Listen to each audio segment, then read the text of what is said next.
우리 하나님의 말씀 마가복음 4장 36절에서 41절 우리 이 말씀 다 함께 공독하겠습니다. 시작. 그들이 무리를 떠나 예수를 배에 계신 그대로 모시고 가매 다른 배들도 함께 하더니 큰 광풍이 일어나며 물결이 배에 부딪혀 들어와 배에 가득하게 되었더라. 예수께서는 고물에서 베개를 베고 주무시더니 제자들이 깨우며 이르되 선생님이여 우리가 죽게 된 것을 돌보지 아니하시나이까 하니 예수께서 깨어 바람을 꾸짖으시며 바다더러 이르시되 잠잠하라 고요하라 하시니 바람이 그치고 아주 잔잔하여지더라. 이에 제자들에게 이르시되 어찌하여 이렇게 무서워하느냐 너희가 어찌 믿음이 없느냐 하시니 그들이 심히 두려워하여 서로 말하되 그가 누구이기에 바람과 바다도 순종하는가 하더라. 아멘. 오늘 설교 말씀에 보면은 아주 재밌는 장면이 있습니다. 39절에 보면은 그 본문 말씀 중에 예수께서 깨어 바람을 꾸짖으시며 바다더러 이르시되 잠잠하라 고요하라 하시니 바람이 그치고 아주 잔잔해져요. 이것을 시적으로 그 시로 표현하면 문학적으로 이것을 해석하게 되면 바다가 의인화 되어 있는 겁니다. 어떤 한 인격체가 주님의 그 꾸짖으심에 의해서 잠잠해지고 고요해지는 그러한 그 사건이 일어나는 그 장면입니다. 어떻게 이런 일이 가능할까요? 바다가 무엇이길래 이렇게 조용하라 그랬더니 잠잠하고 고요하라 그랬더니 잠잠해지고 고요해질까요? 바다가 그 말씀을 알아듣는 걸까요? 우리는 보통 바위, 바다, 무슨 산, 나무 이런 거 못 알아듣는다고 생각하잖아요. 그런데 오늘 성경 말씀에서는 의인화된 이런 바다를 표현하고 있습니다. 도대체 바다가 무엇인가?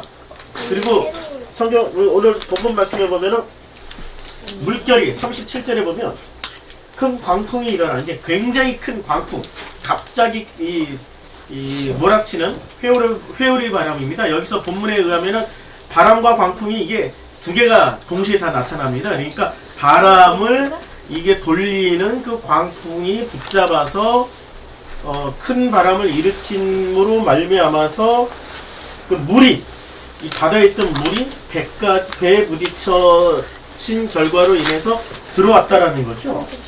그 물이 들어왔습니다. 그 물이 들어오자 그들이 난리를 치는 거죠. 물이 들어오기 전까지는 난리를 안 쳤거든요.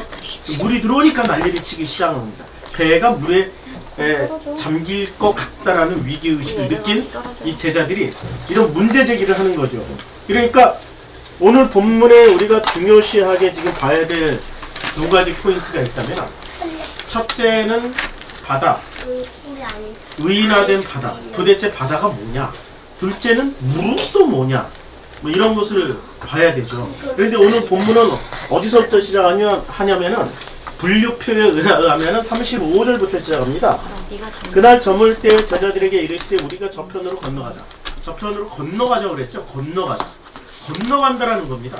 성경에서 건너가는 것의 대표적인 장면이 어디서 나옵니까? 건너감이 어디서 나오죠? 건너가면 전부 다 출애굽 14장에서 나오죠. 출애굽 10장에서 14장에서 이제 바다를 건너가는 그 장면이 나옵니다. 오늘 바다 그리고 배라는 제목으로 설교를 준비를 했습니다. 그래서 미리 다 써놨는데요. 우리가 성경을 먼저 보는 눈을 가져야 됩니다. 성경을 보는 눈을 우리가 정확하게 갖지 못하면은 성경에 대한 오해와 성경에 대한 무지 때문에 성경을 끊임없이 우리는 왜곡해서 잘못 알 수밖에 없습니다. 성경이라는 것은 기록된 말씀이죠. 성경을 풀이하면 기록된 말씀. 기록된 말씀이고 그리고 성경에는 이 하나님이 신학자들이 분리해놓은 것이 있는데 일반 계시, 특별 계시가 있습니다. 일반 계시와 특별 계시가 있는데 일반 계시는 뭐죠? 일반 계시는 온 자연으로 말씀하시는 온 우주 만물로 말씀하시는 하나님의 메시지입니다. 그게 일반 계시입니다. 그러니까 거대한 폭포를 보고서 와, 저 안에 뭔가가 있구나 이렇게 느끼는 거 아니면 꿈이나 환상 뭐 여러 가지 전부 다 일반 계시에 들어갑니다. 어떤 나뭇잎 떨어지는 하나에서도 하나님의 음성을 듣는 사람들이 있죠. 음성이라는 게 그런 거죠. 그 나뭇잎 마지막 잎새 떨어지는 장면을 보고 자기의 생명, 저 마지막 잎새가 떨어지면 내 생명이 죽을 것이다. 그런데 마지막 잎새는 안 떨어지고 말았어요. 왜냐하면 마지막 잎새는 떨어지는 잎새가 아니었습니다. 마지막 잎새를 벽에다 그려놨거든요. 그래서 그 그림이니까 절대 안 떨어지죠. 그 소설에 나오는 내용입니다. 그 마지막 잎새가 표현하는 게 뭡니까? 희망, 상징이죠. 희망이죠. 희망. 그 희망을 가지고 있는 사람은 죽지 않는다. 이런 것들이 전부 다 일반 계시에 들어가는 겁니다. 그걸 통해서 하나님이 어떤 위대한 존재, 생명을 다스리는 존재를 우리가 생각할 수 있는 이 모든 일반적인 계시는 일반 계시, 특별 계시는 오직 특별하게 주님이 계시해 주신 것. 그게 뭐죠? 그게 성경입니다. 그래서 성경을 표현하는, 성경은 기록된 말씀이고, 그리고 특별 계시입니다. 그래서 일반 계시 속으로 들어가면 우리는 일반 계시는 어떤 영역이냐? 일반 계시는 이게 종교의 영역입니다. 모든 종교는 일반 계시를 굉장히 소중하게 다루고 있습니다. 모든 종교는 이게 일반 계시입니다. 근데 이 특별 계시는 오직 성경을 통해서 보게 되는 거죠. 이 성경을 통해서 보게 되는데 이 성경 말씀이 무언지를 알아야 일반 계시를 해석할 수 있는 거죠. 온 우주 만물에 가득한 것을 성경이라는 필터링을 통해서, 성경이라는 이 안경을 통해서 끼고, 성경이라는 안경을 통해서 끼고 봐야 되는 거죠. 근데 그 성경을 거꾸로 일반 계시의 관점을 가지고 성경을 특별 계시를 보면은 특별 계시가 일반 계시화가 되는 거죠. 그걸 종교라고 그래요. 성경에는 이 특별 계시 성경에는 뭐가 있습니까? 여기는 복음이 있습니다. 복음이라는 필터링으로 복음이라는 안경을 끼고 성경을 보게 되면 일반 계시를 뭐로 해석할 수 있죠? 일반 계시를 드디어 하나님의 말씀으로 해석을 할 수 있습니다. 순서가 굉장히 중요해요. 성경을 볼 때는. 그래서 이 성경 안에 이제 특별 계시인 기록된 말씀으로서의 특별 계신 성경을 그 내용, 성경의 내용을 분석해서 보면 성경의 내용은 두 개로 되어 있습니다. 하나는 사실, 역사적 사실. 홍수가 역사적 사실이잖아요. 홍수의 심판이. 아브라함 역사적으로 존재했잖아요. 다윗도 역사적으로 존재했잖아요. 다니엘 역사적으로 존재했어요. 제가 이란에 가서 다니엘 무덤이 있는 데는 못 가보고 거기는 너무 멀고 뜨거워가지고 라마단 기간이었어요. 가기에는 제가 배가 고파서 못 갔어요. 음식을 안 파는데 뭐 길거리에서 길거리 여행 중에 이동하면서 뭐 먹을 수가 없으니까 못 가고 어디는 갔었냐면 에스더 무덤은 갔었어요. 에스더 무덤 바로 옆에 숙소를 잡아놓고 매일 에스더 무덤을 봤어요. 에스더 무덤이 이란에 있습니다. 다니엘 무덤도 이란에 있고요. 그리고 이란에는 모르드게 무덤도 있습니다. 모르드게가 이란에서는 굉장한 성인입니다. 굉장히 유명한 사람입니다. 에스더는 거의 뭐 무덤의 규모를 보면 왕의 무덤 저리, 황제의 무덤 저리가 할 정도로 규모가 엄청납니다. 그러니까 역사적인 사실이 있어요. 역사적으로 분명히 존재했던 그런 사실이 있습니다. 예수도 역사적 사실이죠. 그리고 그 역사적 사실을 통해서 말씀하시고자 하는 의미가 있습니다. 우리는 이 사실과 의미를 잘 조화를 시켜야 됩니다. 사실과 의미를 조화를 못 시키고 사실만을 취할 때, 의미를 빼고 사실만을 취할 때는 어떻게 되냐면 이 사실은 이 역사에 말씀이 육신이 돼서 이 의미가 사실이 돼서 오신 분이 예수님이시죠. 그렇죠. 의미가 사실이 되어서 역사 안으로 오신 분이 예수님이죠. 그런데 이 예수를 연구하기 위해서 역사적 예수 연구를 합니다. 맞잖아요. 역사적으로 예수가 있다 없다 뭐 존재했다 안 했다, 역사 안에서 예수가 이렇게 여리고성을 갔는데 사실이냐 아니냐, 사마리성을 갔는데 사실이냐 아니냐, 이런 거 연구하는 게 역사적 예수잖아요. 그리고 역사적 예수가 실제 역사에서 존재했던 예수가 한 말이 뭐냐 이거지. 그것만 뽑아내가지고 그것만 예수가 얘기했고 나머지는 제자들이 첨가했거나 후대에 이게 덧붙였다 뭐 이런 거 연구하는 게 역사적 예수 연구입니다. 이건 사실만 연구하는 거예요. 사실만. 창조과학회. 역사적 사실만 연구하는 거잖아요.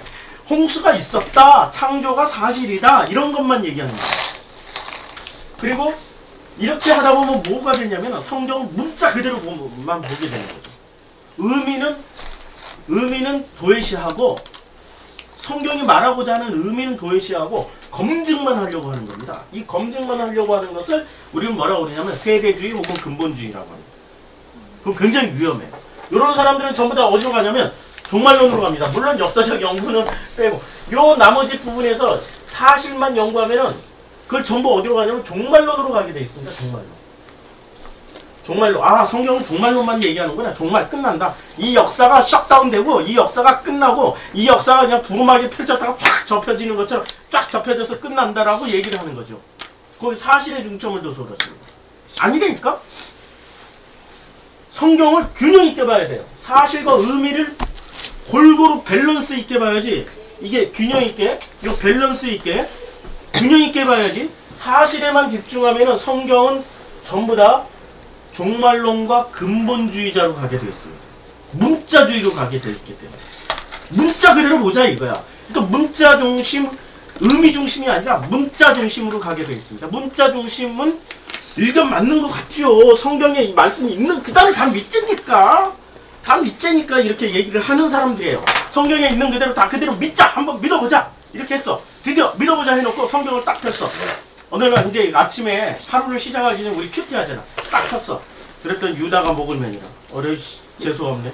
다시 좋은 본문을 피기 위해서 딱 폈더니 너도 이와 같이 행하라. 어렵시오? 오늘은 왜 이러냐? 다시 말씀을 듣고도 행하지 않는 자는 화 있을진저. 이렇게 펼치다 보니까 그날 하루는 뭘 해야 되는 거야? 목매란 얘기잖아.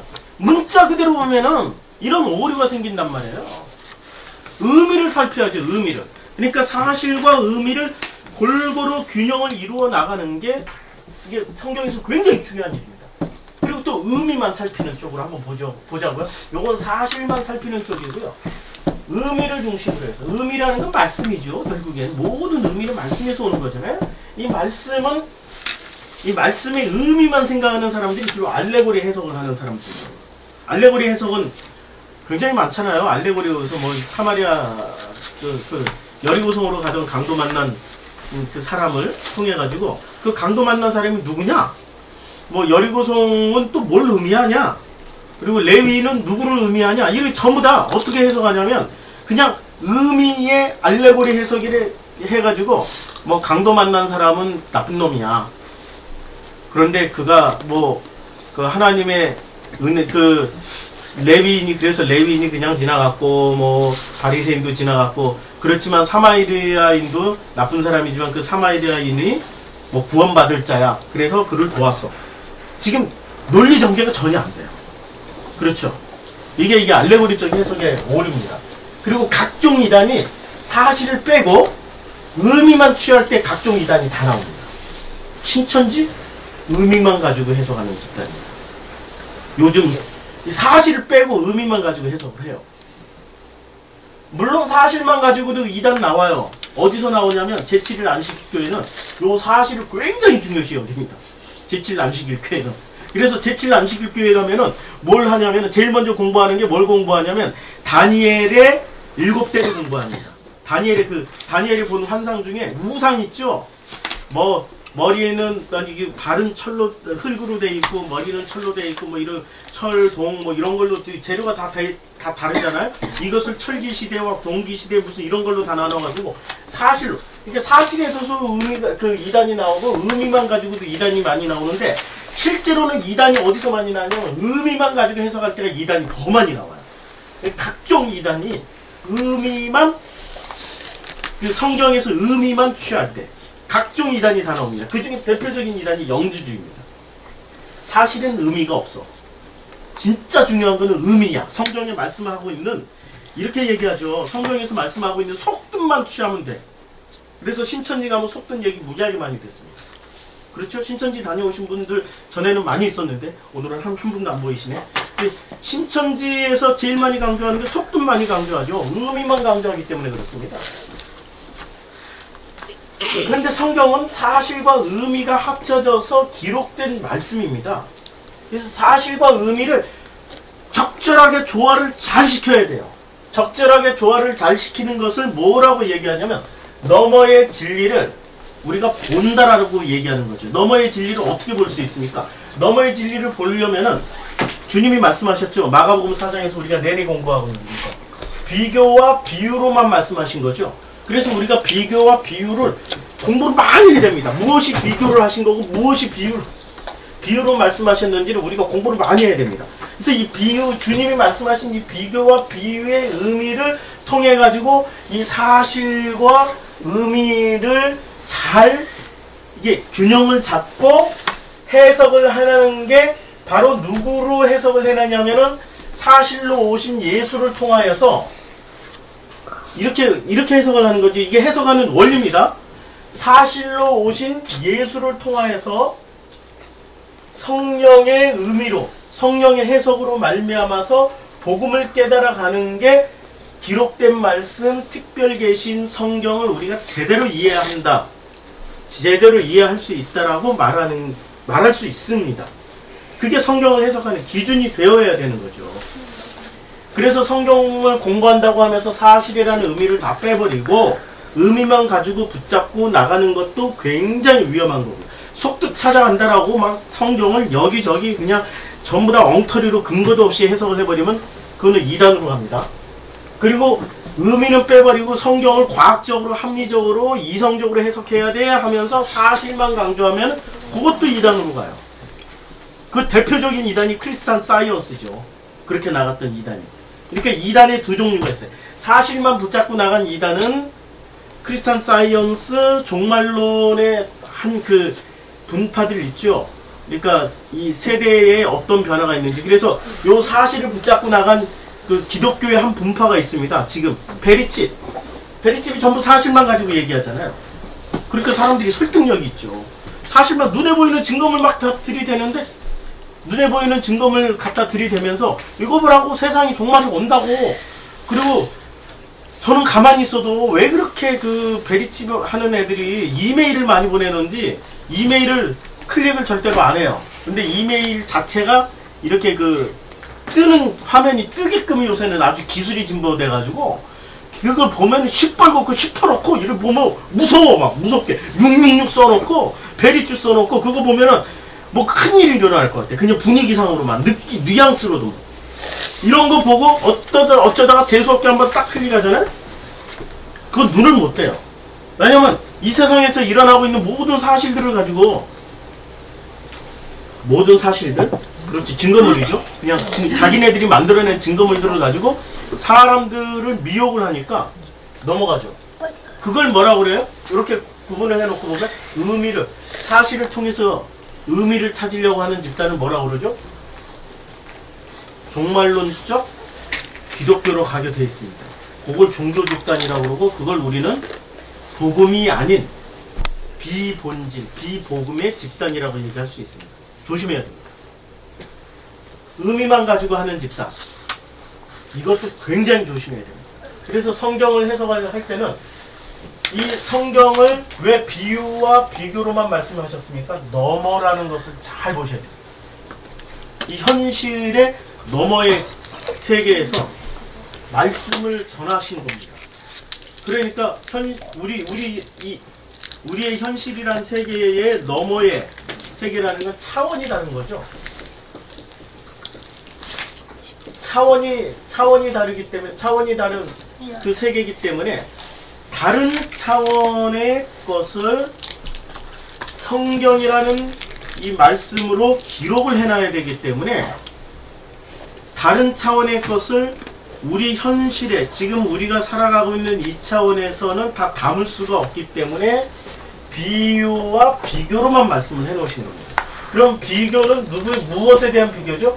너머에 대한 비교죠. 너머와 현실의 비교죠. 비유는 너머에 대한 비유를 말씀하시는 겁니다. 이것을 제대로 해석하려면 어떻게 해야 됩니까? 예수를 통하여서 성령, 예수를 제대로 먼저 알아야 되는 거예요. 제일 첫 번째가, 이걸 제대로 알기 위해서는 예수를 먼저 알아야 됩니다. 이게 첫 번째. 예수가 누군지를 알아야 돼요. 예수가 누군지를 모르는 상태에서, 예수가 이 사실로 오신 이 예수를 누군지를 모르는 상태에서 그리스도를 해석을 할 수가 없죠. 이 의미 부분, 그리스도를 해석할 수가 없죠. 그러니까 이 예수가 누군지를 정확하게 알아야 되죠. 그 다음에 이 예수를 알았으면 이 예수를 누군가가 해석을 해줘야 되잖아요. 의미로 해석을 해줘야 되잖아요. 그 의미로 해석하는 것을 뭐라고 그러냐면 성령께서 해석을 해주십니다. 이것이 바로 예수와 그리스도, 즉 성령으로 오신 그 그리스도가 합쳐져서 성경의 어떤 의미를 깨달을 때가 비로소 우리가 아, 이게 복음이구나 라는 것을 알게 되는 거예요. 그런데 대부분의 신학은 요 두 개의 오류에 다 빠져 있죠. 역사적 비평, 본문 비평, 전부 사실 중심으로 나가는 거죠. 그렇죠? 의미 중심으로는 또 뭐가 나가는 겁니까? 이게 문학 비평, 그러니까 상징적 비평, 뭐 이런, 제가 신학을 놓은 지 한참 오래돼가지고 신학이 종류는 잘 기억이 안 나요. 의미만 가지고 조립하는 게 이게 조직신학이죠. 사실 빼고 의미만 가지고 하는 게 조직신학이고, 이게 윤리신학이고, 굉장히 조심해야 됩니다. 이게 사회학적 비평이고, 사실 가지고 하는 게 사회학적 비평, 뭐 역사적 비평 이런 게 나오는 거고요. 그리고 신학도 사실 다 놓고 보면 요게 나눠져 있어요. 사실을 많이 취해서 해석하느냐, 의미를 많이 취해서 해석하느냐에 따라서 요게 달라집니다. 요걸 통합적으로 해석을 해야죠. 비교와 비유로 보고 예수를 먼저 찾은 다음에 그 예수를 성령이신 그 그리스도의 말씀으로 우리가 해석이 되어질 때 아, 이게 복음으로 해석되어진 거구나 라고 생각을 하시면 됩니다. 그러니까 제가 하는 방법이 이거예요. 이거. 이렇게 안심하고 따라오세요. 걱정하지 마시고요. 우리가 성경을 사실은 설교라는 영역이, 제가 요새는 설교라기보다는 어쩌면은 이게 성경 강의에 가까운 설교를 지금 하고 있습니다. 설교는 어떻게 해야 되는 거죠? 설교는 여러분들 마음을 두들겨 패는 겁니다. 하나님의 말씀으로. 그래서 설교를 들었을 때 베드로가 성령 받고 제일 먼저 설교했을 때 사람들이 듣고 그 반응이 어떻게 했습니까? 설교를 들은 사람들이 어찌할 거 자기 가슴을 때렸잖아요. 그게 설교죠. 어찌할 거 자기 가슴을 두들겨 패면서 내가 어떻게 해야 되지? 이 죄 많은 이 예수 죽인 이 죄인인 내가 어떻게 해야 되지? 이런 반응이 나타나야 되는 거죠. 그게 설교입니다. 근데 저는 요새는 설교라기보다는 강의에 가까워요. 설교는 여러분들 마음을 패야 되는데 안 패고 있잖아요. 안 때리고 있잖아. 계속해서 이걸 막 전달하려고 열심히 지금 하고 있잖아요. 나도 모르겠어요. 왜 이렇게 하는지. 하나라도 더 이렇게 전하고 가고 싶은 어떤 제 그 마음의 무의식의 표현인가 봅니다. 그래서 이 성경을, 이 복음을 해석하는 그 기준이 우리는 사실과 의미 부분을 항상 조화롭게 해야 됩니다. 근데 내가 이게 조화롭게 한다고 해서 되냐 이거야. 아니죠. 이분이 오셔야 돼요, 성령이. 그래서 예수는 끊임없이 말씀하셨습니다. 예수님은 끊임없이 내가 떠나는 게 유익하다. 내가 가야 성령이 오셔서 너희들에게 이 의미를 가르쳐준다. 왜냐하면 너희들은 사실은 다 공부하지 않았다. 예수와 함께 있었던 게 사실이었죠. 역사적 경험을 했다는 게 그게 사실이었잖아요. 그러니까 사실을 알고 있는 너희들이 드디어 내가 떠나야, 사실이 떠나가야 의미이신 성령님이 오셔서 그리스도의 그 말씀을 해석을 해주신다는 거죠. 그게 그때 비로소 너희가 완성된다는 얘기입니다. 그래서 사실도 굉장히 중요하고 의미도 굉장히 중요하고 이게 합쳐져야 됩니다. 따로따로 띄어서는 안 됩니다. 자, 그래서 오늘 이것을 바탕으로 해서 이제 다 공부하셨죠? 이걸 바탕으로 해서 우리가 오늘 본문을 보면은 오늘 본문에 그 36절에 한번 읽어주시겠어요? 36절을? 36절 본문. 그날 저물 때에 제자들에게 이르시되 우리가 저편으로 건너가자 하시니 계속 읽어주세요. 그들이 무리를 떠나 예수를 배에 계신 그대로 모시고 가매 다른 배들도 함께 하더니. 야, 그대로 모시고 가매라는 단어가 있죠. 모시고. 이 모시고라는 단어가 헬라어로 이게 파라람바노입니다. 근데 파라람바노가 해석이 어떻게 되냐면 사전적 의미를 제가 그대로 한번 볼게요. 파라람바노라는 이 사전적 의미는 어떤 받아들이다. 그리고 즉 친밀한 관계가 있는 어떤 사람과 교제하다. 그리고 취임하다, 상징적으로 배우다, 받다, 취하다 이런 뜻입니다. 모시고 가다라는 뜻이 있습니까? 없어요. 아니 사전 자체 내에서는 모시고 간다라는 의미가 없어요. 그러니까 1차적인 의미에서는 뭐가 있냐면 받아들이고 교제하고 배우고 이런 거죠. 어떤 의미가 강하냐면 우리말로 치면 교통하다. 교통하다라는 뜻이 강합니다. 교통하다라는 게 뭡니까? 서로 그 마음과 마음이 통하다라는 뜻이죠. 마음과 마음이 서로 통하다. 배우는 과정입니다. 그러니까 배를 타고 가는 과정에서 지금 이게 37절에 나오죠. 37절에 이제 이쪽에서 이쪽으로 건너가게 되어 있습니다. 근데 건너가는데 여기에 바다가 있습니다. 바다라는 장소. 자, 이 바다는 어떤 바다지? 바다는 지금 가만히 있을 때는 바다는 참 유익해요. 근데 이 바다가 바람이 한번 일기 시작하면 그 바다는 성질이 이게 그 완전히 성격이 바뀌어버립니다. 바다는 양면성을 가지고 있어요. 우리에게 유익하기도 하고 또 우리에게 해를 주기도 합니다. 쓰나미로 그 동남아에 쓰나미가 일어가지고 얼마가 죽었다고 그랬죠? 50만 명이 죽었다고 그랬나요? 쓰나미가 한 번 일어가지고 쓰나미 한 방으로 몇십만 명이 죽을 수 있습니다. 50만 명을 죽이려면 원자폭탄 하나는 터뜨려야 되고요. 그러니까 엄청난 그 파괴력이 있는 거죠. 이 바다를 건너가야 됩니다. 이 바다를 건너가는데 주님을 모시고 갔다고 그랬어요. 모시고 가는데 이게 파라람바노입니다. 파라람바노라는 단어를 썼는데 모시고라는 뜻보다는 주님과 함께 뭐 하면서 갔습니까? 파라람바노를 보니까 모시고가 아니라 어떤 뜻이냐면은 배우면서 갔습니다. 배우면서 서로 대화하면서 서로 많은 것을 나누면서 질문하고 배우고 나누고 뭘 질문했죠? 요 이전까지 무슨 장면이었습니까? 씨 뿌리는 자의 비유를 하셨죠? 겨자씨 비유를 하셨죠? 천국 비유를 하셨잖아요. 그러니까 이런 것에 대해서 서로 물어보고 나누고 교통하면서 가게 된 겁니다. 여기가 파라람바노예요.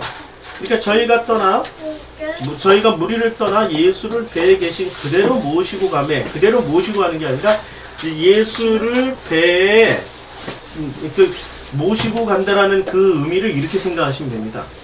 예수와 함께 배우면서 대화하면서 나누면서 그 지금 건너가고 있는 겁니다. 여기서 여기. 그러니까 건너가는 거는 그냥 건너가는 게 아니라 반드시 건너가는 과정에도 배움의 과정이 있다라는 거죠. 근데 이 건너가는 대표적인 장면이 어디서 나오냐면은 출애굽기 14장에서 나옵니다. 출애굽기 14장 21절부터 한번 보겠습니다. 출애굽기 14장 21절부터 보면은 모세가 바다 위로 손을 내밀며 여호와께서 큰 동풍이 밤새도록 바닷물을 물러가게 하시니 물이 갈라져 바다가 마른 땅이 됩니다. 이 건너가는 방법이 지금 두 가지가 있는 거예요. 잘 보셔야 돼요. 이 건너가는데 지금 모세가 지금 여기는 바다 위로 건너가죠. 바다 위로 건너가는데 지금 바다 밑으로 건너가는 방법을 말씀드리는 겁니다. 건너가는 방법이 두 가지입니다. 그래서 물이 갈라져 어떻게 됐습니까? 여기가 바닷물이에요. 바닷물이 여기 이제 여기가 애굽 여기가 광야 이렇게 되는데 요 광야 이게 홍해니까 이게 홍해 바다예요. 홍해 하니까 요새 전쟁 난다고 떠드는 그분하고 이름이 좀 비슷하다. 전쟁 난다고 떠드는 그분은 뭘 붙잡고 있는 거죠? 사실. 그러니까 종말론으로 가는 거죠. 그 다 가짜야, 가짜. 한쪽만 붙잡으면 다 가짜야. 자, 홍해. 자, 홍해가 어떻게 됐습니까? 홍해가 제가 이집트 가까운 사람 아닙니까?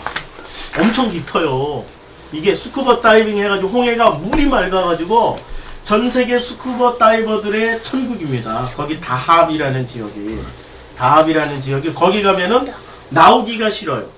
겉은 사막인데 그 물속이 너무너무 아름다워가지고 나오기가 싫어요. 들어가면 엄청 깊어요. 이게 물이 엄청 맑다니까 이 홍해라는 지역의 물이 시원하게 이렇게 물이 맑아요. 그런데 이 맑은 물이 어떻게 됐습니까? 건너갈 수 있게 여기서 여기까지 건너갈 수 있게 요게 물이 이렇게 이제 홍해니까 이쪽으로도 물이 이렇게 바다니까 제가 그림을 이렇게 그려요. 단면도로 치면 여기가 딱 갈라져서 이렇게 건너갔겠죠. 요걸 이제 다시 그릴게요. 이제 애굽에서 광야로 건너가는데 지금 물 아래로 건너가는 방법과 물 위로 건너가는 거예요. 방법을 두 가지를 얘기하고 있습니다. 자, 어떻게 갈라졌냐면은 이렇게 갈라진 거죠. 물이 진짜 맑아가지고 여기가 바다, 바다, 여기도 바다, 여기가 땅, 여기가 수면. 사람들이 여기서 이제 여기서 이렇게 건너가는 거죠. 이렇게 쫙 줄져가지고 이렇게 줄져가지고 이게 200만 명이 넘는 인원이 이렇게 건너가는 거죠. 그럼 요 바다는 뭐가 돼 있어요? 벽이 돼 있는 거죠. 벽. 물이. 잘 보세요. 22절에 이스라엘 자손이 바다 가운데를 육지로 걸어가고 물은 그들의 좌우에 벽이 되니 주위에 벽이 됐어요. 이 벽이라는 게 만지면은 어비어스라는 영화에서 만지면 이렇게 슉 들어가는, 그러나 성질은 물이지만 그러나 물이 흐르지 않고 그대로 멈춰있는 벽이 되는 겁니다. 그 사실이에요. 지금 사실이에요. 근데 그 사실을 의미를 어떻게 해석해내냐, 이제 이럴 때 성경이 되는 거죠. 사실 그대로만 얘기하면 그건 성경 아닙니다. 그냥 그거는 학문이라고 하는 거죠. 사실을 의미로 해석할 때 복음이 되는 거죠. 이거 있잖아 여기. 이 사실이 물이 단단한 콘크리트냐 아니면 이렇게 성질은 그대로 물을 가지고 있는 상태로 이렇게 벽이 됐느냐 중요한 게 아니에요. 사실은 마른 땅에 대해서 사람들이 건너왔다라는 거죠. 건너왔는데 건너는 방법이 여기서 이제 건너는 방법이 두 가지가 있는 거예요. 지금 여기서는 예수를 모시고 출애굽 때는 밑으로 건너왔어요. 물 밑으로. 근데 출애굽 위에서는 잘 보세요. 여기에서 배 타고 건너갔어요. 돛담배. 아이고 참. 이 그림이 다시 파란 남반호 이거 의미 다 알으셨죠? 파란 남반호의 의미는 다 알으셨죠? 요게 왜 자꾸 중요하냐면 한 번은 물 밑으로 갔고요. 한 번은 물 위로 지금 건너가고 있습니다. 물 밑으로 건너가는 것은 무엇을 상징합니까? 세례. 다 저희들의 세례에 동참했다고 그랬지 않았습니까? 물로 세례를 받았다. 고린도전서에 나오잖아요. 물로 세례를 받고, 세례는 누구로 말미암아서 받는 거죠? 세례는 왜 받는 거죠? 세례는 뭐 죄사함이다 뭐다 뭐 이런 얘기를 하는 거죠. 세례는 요한복음에서 말하는 그 세례는 왜 받는 겁니까? 예수가 누군지를 모르는 거예요. 그래서 지난번에 공부했잖아요. 세례는 예수를 찾아내기 위해서 세례 요한이 세례를 줬던 거예요. 누군지를 모르는 거야, 세례 요한도. 그러다가 자기 사촌인 예수가 떠보니까 어렵쇼? 내가 아는 사촌인데 세례를 주다 보니까 성령의 비둘기같이 그의 머리 위에 머무르는 것을 보고 자기도 몰랐던 사실을 하나 깨달았죠. 이분이 메시아네. 요셉도 아니 세례 요한도 몰랐어요. 세례 주기 전까지. 그리고 나서 세례는 거기서 끝난 거예요. 예수님이 세례를 받으신 걸로 그걸로 당신이 메시아임을 알린 걸로 세례는 끝났어요. 끝나야 돼. 그렇죠. 세례는 끝나야 돼요. 그래서 끝났기 때문에 물 밑으로 갈 일이 있어요, 없어요? 예수가 오셨어요? 이분 자체가 세례잖아요. 지금. 그러니까 예수님이 오시기 전에는 물 밑으로 다니는 거예요. 안전한 땅으로. 예수님이 오셨으니까 이제는 굳이 물 밑으로 갈 필요가 없죠. 물 위로 다녀도 되는 거죠. 물 밑으로 간다는 건 세례를 의미하잖아요. 이 양쪽에 벽이 돼 있는 그 물 사이로 지나가는. 예수와 함께는 물 밑으로 굳이 갈 필요가 없는 거죠. 그러니까 예수는 이 땅에 오셔가지고 어떻게 했어요? 물 밑으로 안 가고 물 위로 다니셨습니다. 배 타고 가셨고, 예수님도 물을 건너가는데 두 가지 방법으로 건너가셨습니다. 한 번은 배 타고 갔고, 한 번은 배 타고 건너가고, 또 한 번은 물 위로 건너고 그냥 물 위로 걸어가 버리셨어요. 걸어서 가버리셨습니다. 이게 마가복음 4장 36절에서 41절은 배 타고 건너가셨고 마가복음 6장 47절에서 51절은 무리를 걸어서 갔습니다. 자, 배 타고 건너갈 때는 배 안에 계셨죠. 무리로 건너갈 때는 배를 어떻게 했습니까? 배 밖에서 안으로 들어가신 겁니다. 무리를 걸어가지고. 근데 둘 다 물 밑으로 안 가셨어요. 무슨 얘기죠? 세례는 끝났다 이거야. 세례는 예수로 끝났고 예수가 오셨기 때문에 물 위도 이제는 안전하다는 거죠. 땅이라는 의미는 뭐죠? 단단하게 고정되어 있는 그 땅은 안전하다. 이게 벽이 되어 있다는 것은 마치 벽은 뭐죠? 성벽. 벽에 물이 지금 여기서 물 밑으로 갈 때 특징이 땅으로 갔고 물이 벽이 됐어요. 그러면 이걸 물벽이라고 하죠. 물벽. 이 벽이라는 것은 뭘 규정하는 겁니까? 벽의 대표적인 벽이 뭐가 있습니까? 여기에 성전이 있으면 성전을 둘러싼 성벽이 있죠. 예루살렘 성벽이 있잖아요. 이 성벽은 벽은 뭘 구분을 해주는 거죠?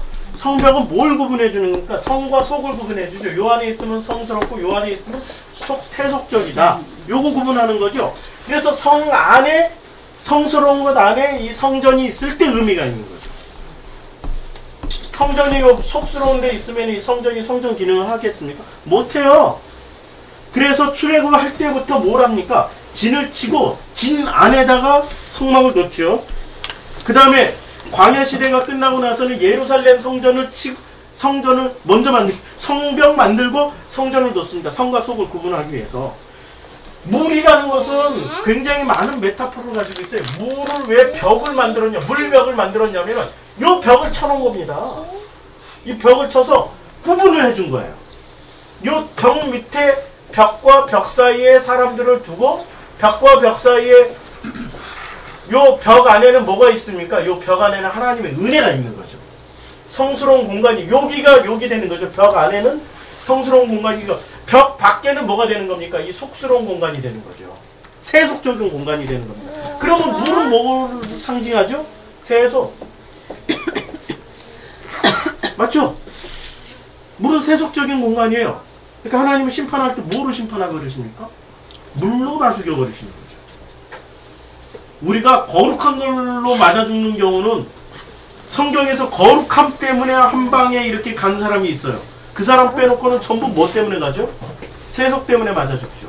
거룩함 때문에 한 방에 맞아 죽은 사람이 누가 있을까요? 네? 법궤가 베레스우사. 법궤가 떨어질 때 법궤가 마차로 싣고 갈 때 마차에서 비틀비틀 하다가 턱 떨어질 때 그 순간을 봤어. 베레스우사가. 그 순간을 보고 법궤가 떨어지면 어떻게 돼요? 깨진다고 생각하고 법궤를 이렇게 딱 받쳤습니다. 법궤를 받친 게 무슨 죄가 있어요? 아니 교회에서 강대상이 이렇게 흔들흔들 하다가 강대상이 떨어져가지고 밑에 떨어지면 애가 그 앞에 앉아있던 애가 맞아서 강대상이 깨져서 죽을 수도 있는데 그 강대상을 딱 잡은 거란 말이에요. 아니 강대상이 그렇게 거룩하다는 얘기가 아니고 비유하자면 사람들은 항상 이게 사실에만 집착하는 사람들은 내 말을 있는 그대로만 믿기 때문에 참 조심해요. 의미가 그렇다는 거죠.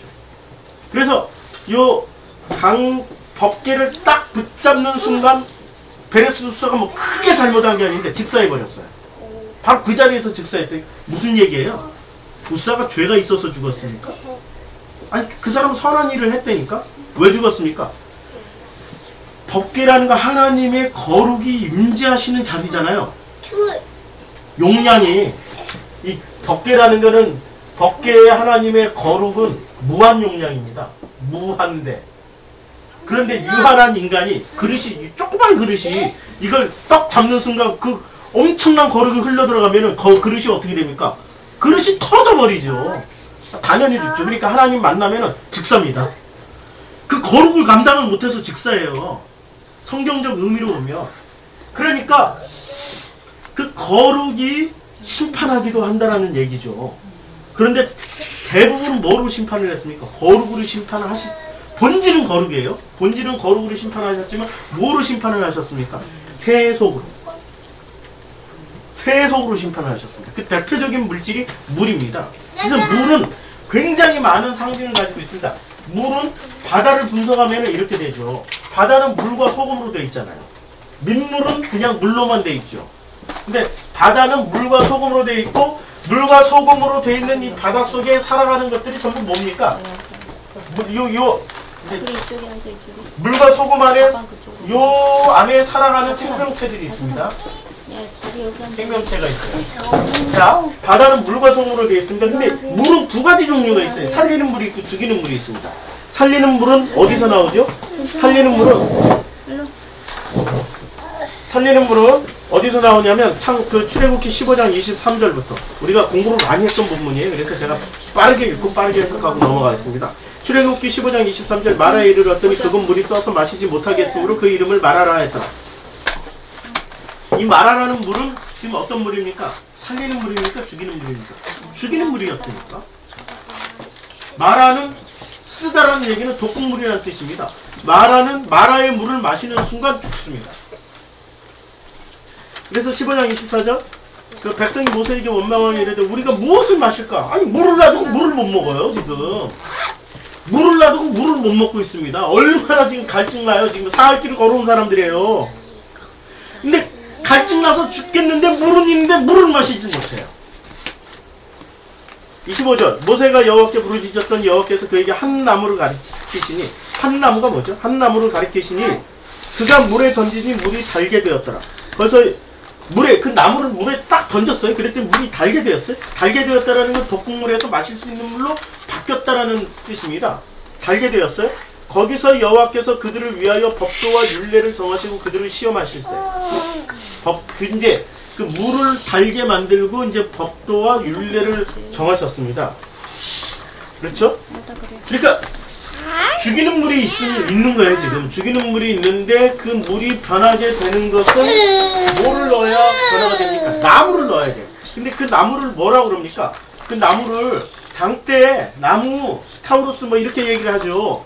그래서 이 나무의 정체가 어디서 나오냐면 민수기 21장 9절 민수기 21장 9절 한번 보시겠어요?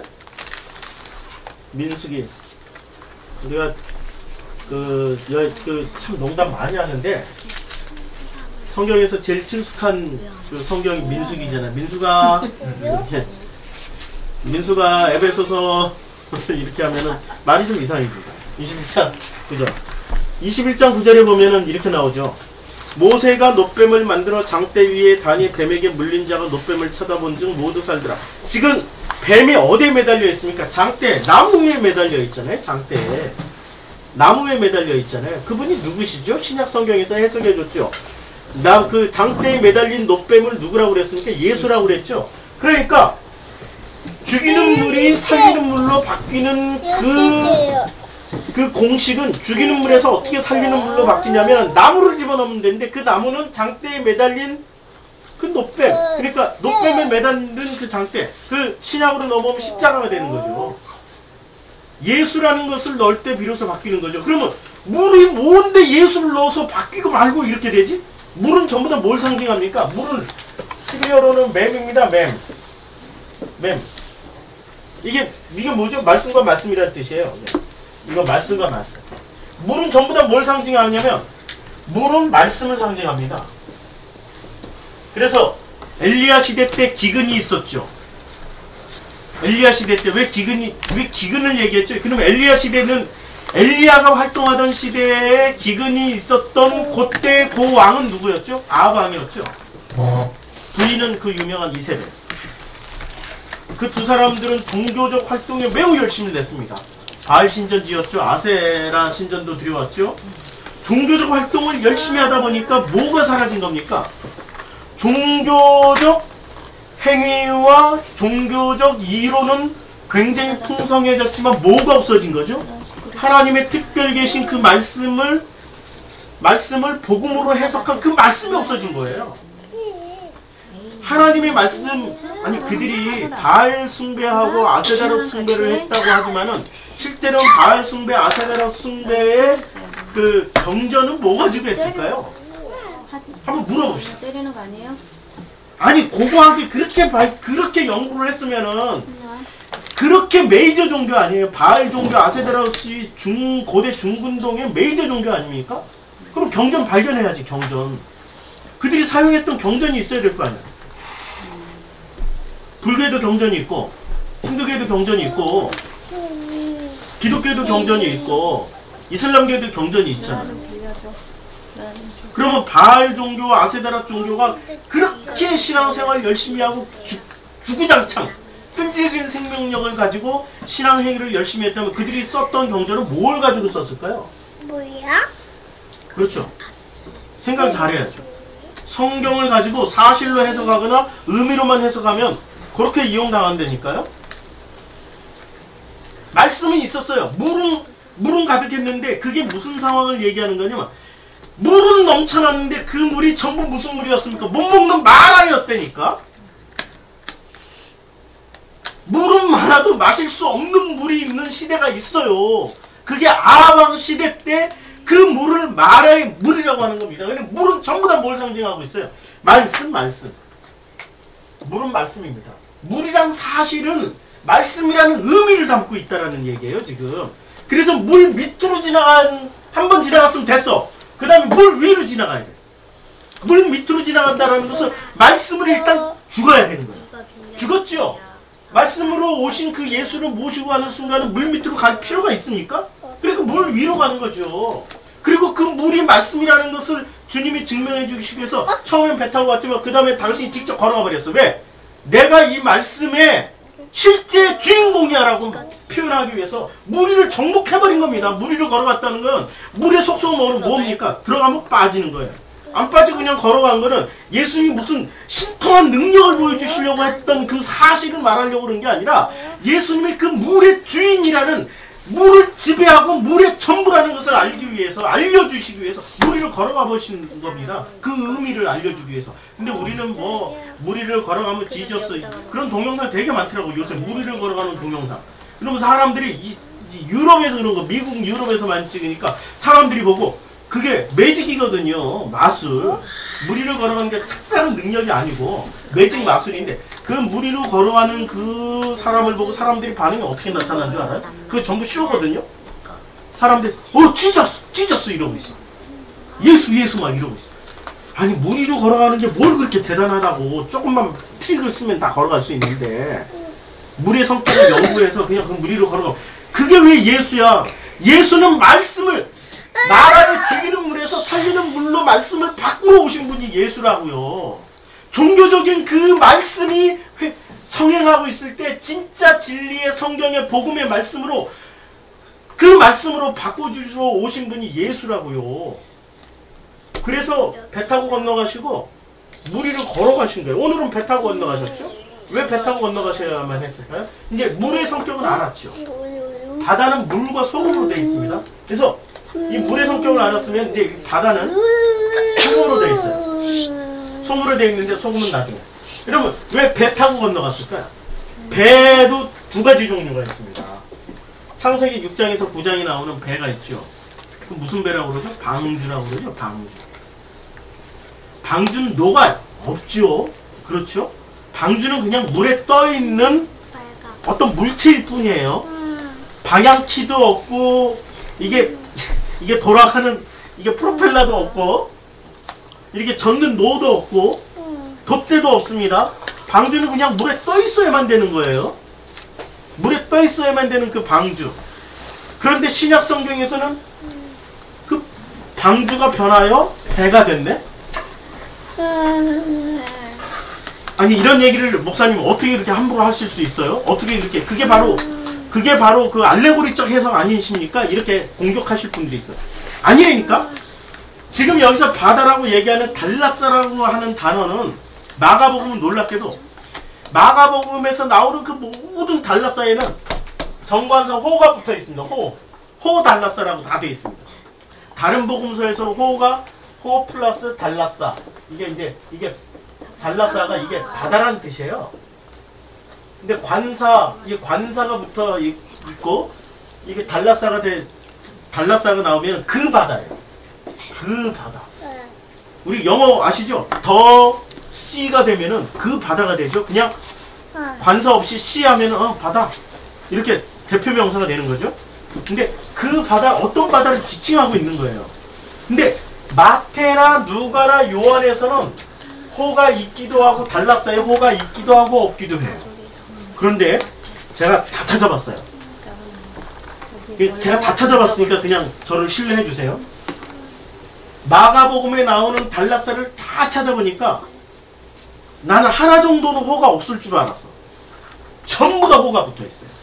마가복음에서 나오는 모든 달라싸, 그러니까 배예요. 아니 이게 바다예요. 이 바다라는 단어에는 전부 다 호가 붙어 있습니다. 그러면 마가복음에서 이야기하는 바다는 어떤 바다입니까? 그 바다. 그 바다를 얘기하고 있어요. 그럼 그 바다는 어떤 바다죠? 구약에 나왔던 바다들. 구약에 나왔던 그 모든 바다, 모든 물, 모든 소금을 다 얘기하고 있는 겁니다. 바다의 속성을 나누면 물, 소금, 그 안에 살아가는 생명체잖아요. 그러니까 구약에서 말하는 그 모든 바다를 얘기하고 있는 게 지금 마가가 이야기하고 있는 호 달라싸입니다. 그러니까 마가의 그 달라싸, 그 바다를 해석할 때는 구약에서 이렇게 끌어다 써도 돼요. 호자가 붙었기 때문에. 그래서 호 달라스 위를 건너가는 그 바다를 건너가는 방식을 지금 이야기하는데 구약에서는 물 밑으로 걸어갔죠. 그런데 그 물 밑으로 걸어갔던 방식은 이제 살리는 물, 죽이는 물로 이제 해석을 했고 배로 건너가는 방법이 있습니다. 그 물을 건너갔는데 배로 건너는데 구약에서는 어떤 배로 건너갔습니까? 죽이는 이게 키가 없는 노아용 창세기 6장에서 9장까지는 방향타도 없고 돛대도 없고 삿대도 없는 돛대도 아니달고 삿대도 아니단 그 배가 건너간 거예요. 그 배는 내부에 있는 어떤 것으로 인해서 살게 되는 겁니까? 아니면 밖에 있는 전적인 은혜로 살게 되는 겁니까? 밖에 있는 전적인 은혜로 살게 되는 거죠. 그런데 그 은혜의 실체는 뭐였습니까? 하나님이었죠.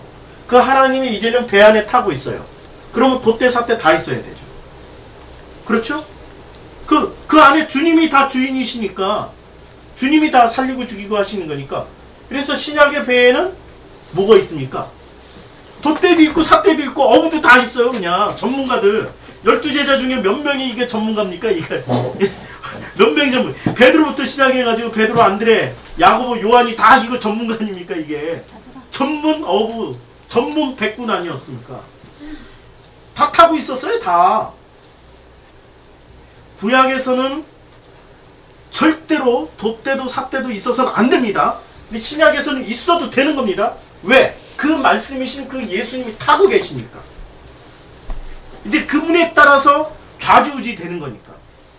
그런데 구약에서 돛대도 달고 삿대도 단 그 배를 타고 건너던 사건이 한 번 있었어요. 요나. 성경 무섭도록 치밀하다니까요. 예수님이 오시기 전에 요나라는 인간이 돛대도 있고 삿대도 있고 그 배를 타고 갔어요. 그랬더니 어떻게 됐습니까? 풍랑을 만나가지고 계속 버려야 되는 거죠. 계속. 그 안에 있는 다 버려야 돼요. 다 버리다 아무리 버려도 이 풍랑이 멈춥니까? 안 멈춰요. 그러다 보니까 그 사람들이 뭐라고 얘기를 합니까? 아, 이거는 신이 노해서 그래. 하나님이 노해서 그래. 그래서 제비 뽑아서 우리가 뭔가 바닷속에 이게 임당수의 그 심청이처럼 이렇게 바닷속에 빠뜨려야 돼. 그러니까 임당수의 심청이가 어디서 왔냐면 요나에서 왔다니까. 이게 웃기는 얘기가 아니고 참 이게 인간의 그 어떤 사고 구조성이 그게 있어요. 왜냐면 물이 노했다는 건 하나님이 노했다라는 거예요. 그 말씀이 노했기 때문에 말씀을 다스리려면 어떻게 해야 되니까 인신공양을 해야 된다니까 몰래에서부터 배운 그 방법을 써먹어요. 꼭 지 자식 갖춰야 되고. 그래서 자기네 집안에 어떤 우환을 없애기 위해서 자기 집안에 하나의 어떤 놈들을 하나씩 해가지고 큰아들 가장 귀중한 애들은 신학대학 보내야 되고 어디 그 신부님 만들어야 되고 스들을 만들어야 되고 이런 짓을 해야 안심이 되는 종교적 인간들이 있어요. 그거 안 해도 돼. 안 해도 돼. 말씀의 본질을 제대로 알면. 근데 뭐 그렇게 옆길로 새는 이 사실만 가지고 의미를 너무 해석해가지고 의미를 막 공포로 받아들이는 거예요. 그게 아니고 말씀이 왜곡되면 그 말씀 자체가 우리를 심판한다라고 생각을 하시면 돼요.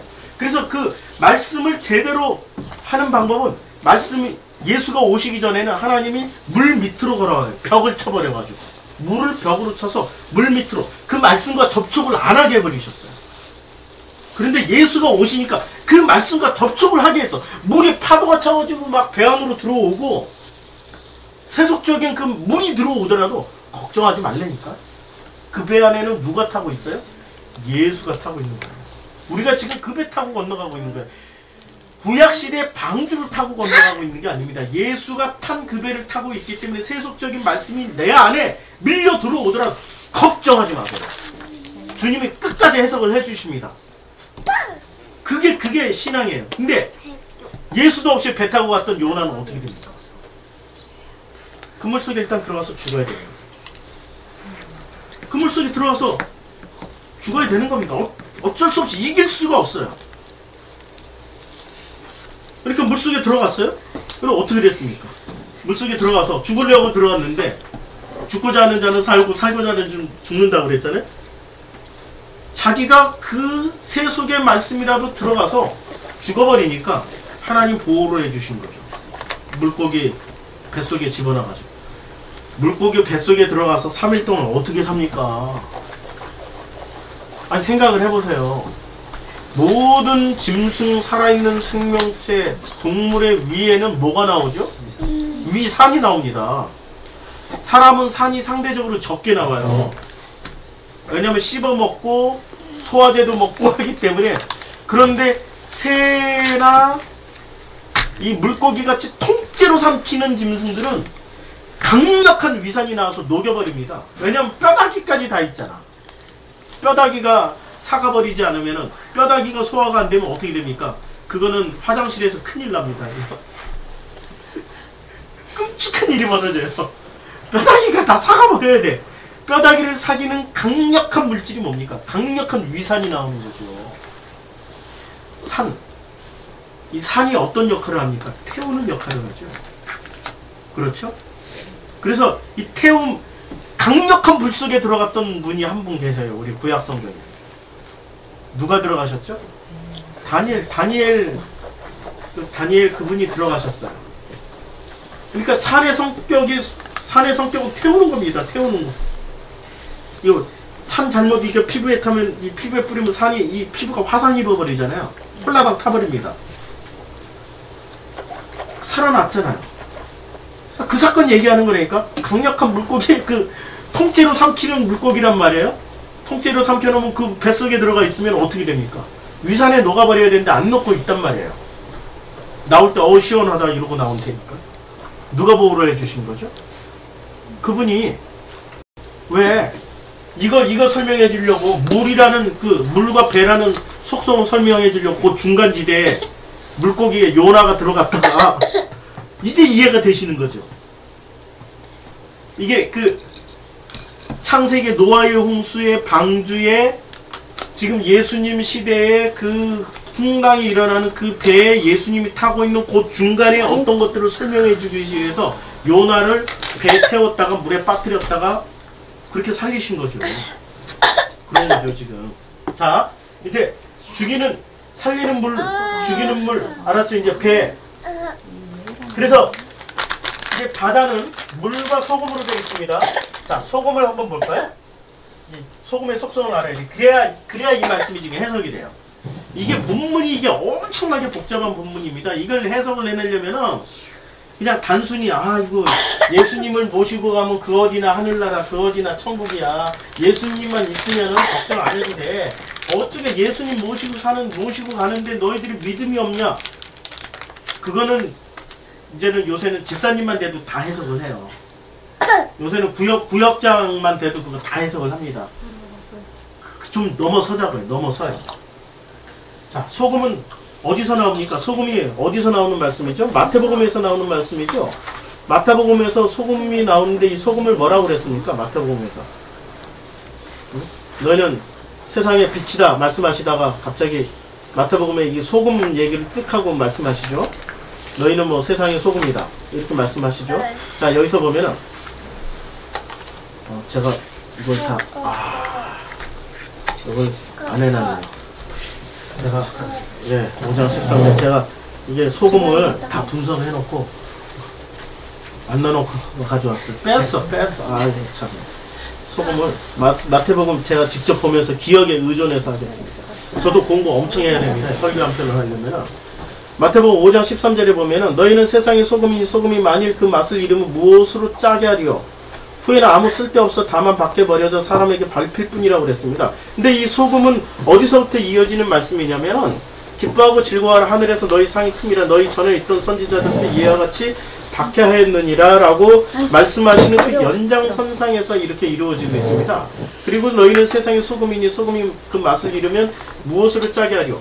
우리가 여기서 정말 중요하게 먼저 봐야 될 구절이 5장 5절입니다. 온유한 자는 복이 있나니 그들이 땅을 기업으로 받을 것이며, 온유라는 것은 무슨 뜻이라고 그랬습니까? 성품이 온유하다는 뜻이 아니고 온유라는 것은 꾸준하다는 얘기입니다. 처음부터 끝까지 변함없이 계속 그대로. 그래서 온유의 대명사는 모세가 아니고 이 현실 세계, 사실 세계에서 온유의 대명사는 시계입니다. 변함없이 꾸준히 그렇게 가는 거죠. 그러면 온유, 왜 시계처럼 꾸준히 그렇게 변함없이 가야 돼? 뭘 가지고 해야 되지? 그 말씀 가지고. 그 말씀 안에서 끊임없이 그 말씀을 가지고 변함없이 가라는 얘기입니다. 그 말씀은 어떤 말씀입니까? 사실과 의미가 통합이 된, 그래서 그 너머의 비유와 비교로 해석되어진 그 속뜻을 알게 된 그 말씀을 가지고 시계처럼 꾸준히 변함없이 그 말씀이 자기 안에서 살아서 역사하는 그 사람을 하나님은 온유한 사람이라고 하는 거죠. 그 온유한 사람이 어떤 일을 당하게 되는 겁니까? 5장 10절에 보면 의를 위하여 박해를 받는 자는 복이 있나니 천국이 그들일 것이다. 박해를 당한다고 그랬죠? 박해는 뭐죠? 아까 아합 시대 때 물, 노아의 홍수 시대 때 물, 출애굽 시대 때 바다의 그 물, 이 물은 전부 다 우리를 어떻게 하려고 하는 물들입니까? 우리를 죽이려고 하는 마라의 쓴물들이에요. 그것 자체가 박해죠. 박해라는 거는 나와 다른 속성의 다른 말씀을 가지고 있는 사람들과 대면하는 게 박해입니다. 그분들은 나를 박해를 하시죠. 복받아라, 막 축복받아라. 기아이면은 짐바브에서는 그 짐바브웨 복음성가 중에 따블따블이 있습니다. 지저스 따블따블. 제가 이제 노래를 잘 못해가지고 멜로디가 약해서, 근데 가사는 이래. 지저스 따블따블 하면 막 온 동네 사람들이 아주 간단해. 온 동네 사람들 모아놓고 그 사람들 춤추게 하려면 지저스 따블따블만 부르면 돼. 지저스 따블따블 부르면 막 난리가 나. 지저스 따블따블따블. 지저스 막 따블따블따블따블. 따블을 얼마나 많이 하는지. 나중에는 지저스 따블이 짐바브웨의 복음성가의 특징은, 아프리카 이 복음성가의 특징은 멜로디를 자기네들이 무한히 만들어서 해요. 한 사람이 성창하잖아요. 그거 따라서 하는데 지저스 따블따블로 시작해요. 나중에 지저스 따블따블 한 100번을 해. 지저스 따블따블따블따블따블따블따블따블따블따블. 그렇게 해서 한 두어 시간 불러버려요. 따블따블만. 따블따블 무지무지하게 좋아하죠. 이런 따블따블이 있는 그런 메시지가 있는 곳이 바로 우리가 박해받는 자리입니다. 그래서 이런 설교 듣다가 종교 체험하러 이렇게 이제 문화 체험하러 이렇게 이제 크리스마스에 우리가 이제 다른 교회 다 보냈습니다. 이제 종교 체험도 하시고 문화 체험도 하시고 큰 교회 가서 기왕이면 이게 칸타타도 보시고. 그런데 칸타타는 참 좋은데 이게 이제 목사님이 설교하러 딱 올라가시고 따블따블 하기 시작하면 이제 그분이 우리를 박해하시기 시작하는 겁니다. 그런데 우리도 그분들을 박해하고 있는 거예요. 거꾸로. 그분들은 우리를 박해하지만, 왜냐하면 우리는 이제 사실과 의미가 통합된 이 복음을 말씀드리잖아요. 그분들 괴로워하세요. 제가 어제 페이스북에서 무지하게 그 신학생들 한번 이렇게 툭 건드려서, 물론 감정적으로 내가 먼저 건드렸지. 왜 복음이란 말을 써? 너 복음 알아? 이렇게 해버렸지. 신학생 1학년 수준의 캐리그마로 복음을 얘기하지 말고 너희들이 체험한 그 복음을 한번 얘기해봐 이랬더니 죽어도 얘기를 못해요. 이분은 신학 공부하시고 10년 동안 목회를 하셨던 분인데도 기분 나빠서 얘기 못하겠다는 거예요. 아니 복음 얘기하는데 왜 기분이 나쁠 게 뭐가 있어. 복음 얘기하자고 그러는데 서로 박해하는 거예요. 나는 그분을 박해하고 그분은 나를 박해하십니다. 그걸 왜 감정으로 받아들이냐고.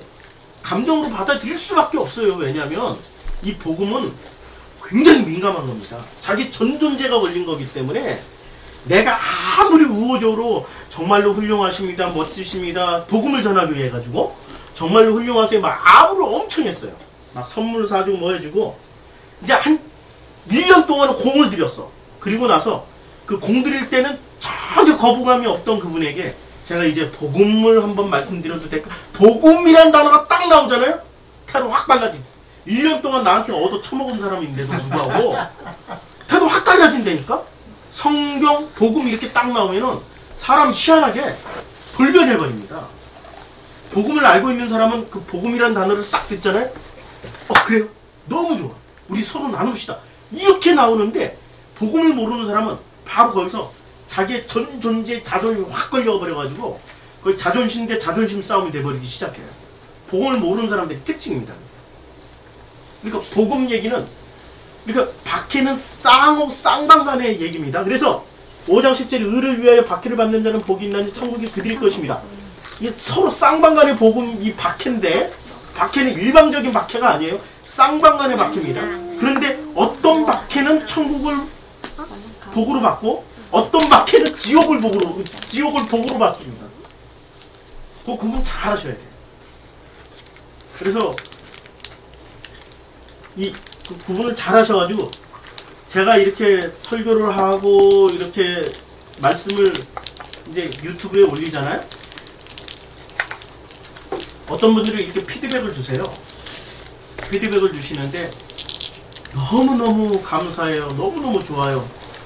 그리고 제가 설교를 한두 시간 늦게 올리잖아요. 막 와요. 막 연락 와요. 빨리 올려주세요. 빨리 올려주세요. 그래가지고 제가 이메일로 막 보내드리잖아요. 먼저 이게 유튜브가 이게 올라가는 게 시간 엄청 걸립니다. 용량에 따라서 또 그 인터넷 환경에 따라서 시간이 엄청 걸리고 어떨 때는 하룻밤에 걸어놓고 자도 아침에 보면 안 올라가 있어요. 이게 서로 간의 쌍방간의 문제이기 때문에 그러니까 이메일로 가장 간단한 거 이메일로 이렇게 딱 먼저 보내드립니다. 그래서 이메일을 받아보고 싶은 분들은 저한테 이메일 주소를 보내주시면 됩니다. 자, 근데 이게 박해라는 게 서로 쌍방간의 과정인데 누구는 천국으로 받아들이고 누구는 그것을 못 들어와 하세요. 우리와 함께 했던 분들 중에 어떤 분들은 이제는 더 이상 제 설교를 못 듣는 분들이 계세요. 아시죠? 그분들은 그 마음속에 이미 천국이 있는 게 아니라 제 설교가 들어가는 순간 그분들에게는 그 마음속에 뭐를 만들어주는 겁니까? 놀랍게도 저는 똑같은 복음을 얘기하는데 어떤 분들은 그 마음 안에 천국을 만드시는 분들이 있고 어떤 분들은 그 마음 안에 지옥을 만드시는 분들이 있어요. 그러니까 그 의를 위하여 박해를 받는 자는 서로 쌍방간의 박해입니다. 이거는 복이 있나니 어떤 사람은 천국이 그들의 것임이고 어떤 사람은 지옥이 그들의 것입니다. 그건 어디서 결정됩니까? 여기서 결정된다니까. 죽어서 결정되는 게 아닙니다. 자, 11절 나로 말미암아 너희를 욕하고 박해하고 거짓으로 너희를 거슬러 모든 악한 말을 할 때는 너희에게 복이 있나니 소금 설명하려고 지금 소급해서 하는 거예요. 지금. 왜냐하면 소금이라는 문제는 소금 하나만 딱 가지고 이게 의역하는 이 의미 하나만 놓고 사실과 의미를 잘못해서 사실 소금 의미 짜다 이렇게 설명하는 게 이제까지 도식이었잖아요. 그게 아니고 지금 마태복음 전체에서 지금 이걸 소금을 설명하려다 보니까 이렇게 단순하게 소금 짜다 뭐 이렇게 사실은 소금이고 의미는 짜. 이 도식을 깨트려야 되거든요. 이게 기계적인 도식이기 때문에 이렇게 해서 결론을 내는 거는 이걸 뭐라고 그러냐면 요것을 종교라고 그러는 거죠. 이 종교의 도식을 깨기 위해서 지금 소금을 설명하기 위해서 이렇게 복잡하게 지금 설명하고 있는 겁니다. 언제 설교 마치려고 그런지 끝도 없이 길어지네. 할 수 없죠. 조금만 좀 참아주세요. 다소리도 조금만. 자, 13절에 보면은 너희는 세상의 소금이 이제 이 세상의 소금은 어떤 사람입니까? 그 말씀을 시계처럼 온유함으로 끊임없이 그 말씀을 가지고 있고 그 말씀을 하는 사람들이 소금이에요. 그리고 그 소금으로 그 말씀으로 인해서 박해를 받고 박해를 주는 그 사람이 소금이라는 뜻입니다. 이 소금이라는 의미가 단순히 그냥 짜다 뭐 이게 아니고 부패를 시키지 않는 짬의 역할을 이제 다 또 찾아봐. 이게 무슨 생물학적 무슨 과학 시간이야? 소금이 어떤 역할을 짜고 부패를 시키고 소금이 물에 4%가 들어가 있으면 물이 안 썩는다라고 그러고 뭐 그런 거 얘기하려고 그러는 거야. 그런 거 아니라니까 지금. 소금은 뭘 얘기하냐면 그 말씀을 가진 그 사람이 꾸준하게 그 말씀을 말하고 그 말씀 안에서 그 말씀이 뭔지를 알게 되고 그 말씀의 의미를 가지고 그 말씀으로 기뻐하고 즐거워하며 그 말씀으로 살아가는 사람이죠. 그리고 그 말씀으로 인해서 박해를 주고 박해를 받는 겁니다. 내가 입 다물고 있으면 박해 안 줘요. 맞잖아요. 내가 입 다물고 있으면 박해를 안 줘. 그 사람에게. 그 사람이 나를 박해하지. 종교 설교를 막 듣고 있어봐요. 뭐 미치지. 지금 못 들어요. 종교 설교를 들으려고 그러면 들을 수가 없어요. 심지어는 뭐 어떤 복음을 얘기한다는 위대한 사람이 있죠. 뭐 이런 뭐 진리가 결론이 되게 하라 뭐 이런 설교도 복음을 몰랐을 때는 얼마나 은혜가 됐는데요. 이런 설교도 진짜 막 은혜 충만하고 그래 나도 예수처럼 살아야 되고 예수처럼 온 세계를 품고 24시간 내매에 기도해야 돼. 이러고 나가죠. 근데 복음을 알게 되면은 듣다 보면 짜증나. 뭐 이렇게 어떻게 살아? 도대체 이렇게 어떻게 살아란 말이야. 아니 내가 그렇게 살았어. 그러면 하나님이 하면 할수록 제가 이 출신이거든요. 여기 출신이거든요. 하면 할수록 더 갈증나. 허기지고 양식이 아니니까. 특징이 그래가지고 처음에는 이 복음학교 일주일 코스밖에 없었어요. 그 다음에 중보기도학교를 만들더라고요.